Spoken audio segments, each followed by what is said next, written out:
Good evening, Commissioners. My name is Robert Jeffrey, and I'm the co-owner and CEO of Colors Northwest, Inc., a local family-owned company that publishes Colors Northwest magazine, a magazine dedicated to exploring ethnic diversity in the Northwest, and ColorsNorthwestCareers.com, a job portal to connect job seekers of color to employers looking to hire people of color.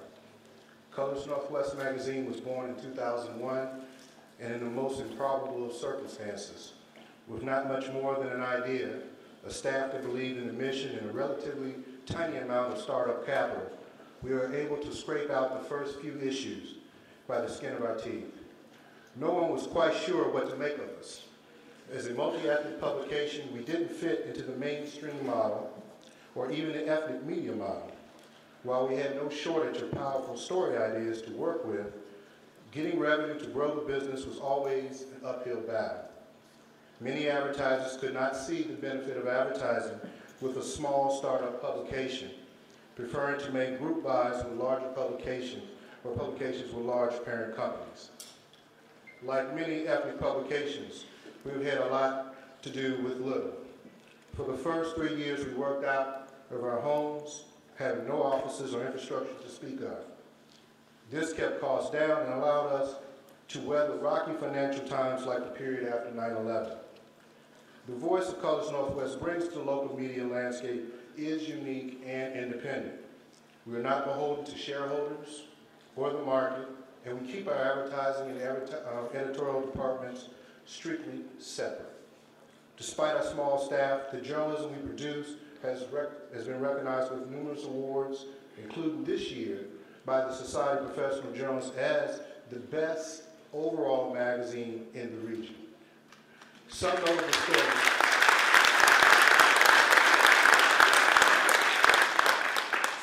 stories have dealt with the effect of federal detention policy on immigrants, the relations between African Americans and African immigrants, and the effects of Hurricane Katrina on people of color.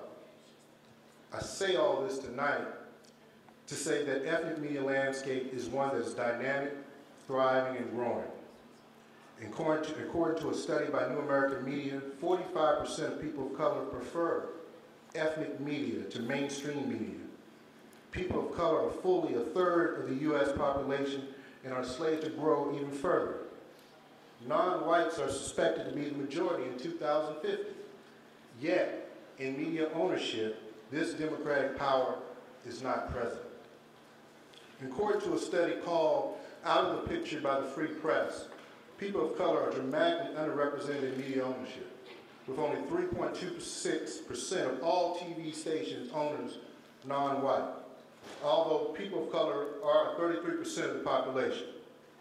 This rate of ownership would be compounded by the increasing push for media consolidation by the FCC, whose regulations have kept the media conglomerates who have long been tempted by the money-making potential in the ethnic market, from buying up the few small ethnic media organizations we have. The loosening of these rules would add to the pressure companies like mine have in staying independent and family-owned. This disparity in ownership worsens the ongoing exclusion of people of color in society.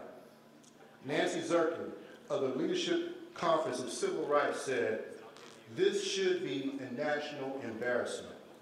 And the fact that some of the recent FCC have been more interested in giving more power to those who have already have too much, rather than addressing decades of discrimination and ensuring that the little guy will get a chance, should be a national scandal. We strongly encourage the FCC commissioners to consider the negative downward pressure from media consolidation on ethnic and independent media. One of my favorite items, Malcolm X said, "The media is the most powerful entity on earth. They have the power to make the innocent guilty and to make the guilty innocent. And that's power, because they control the minds of the masses. It is the independent media, mainstream and alternative, that are needed to comfort the afflicted and afflict the comfortable. This is the crucial and precious duty of the Fourth Estate, and its freedom from consolidation for profit needs to be protected. I'm very short in my statements. Thank you for your time.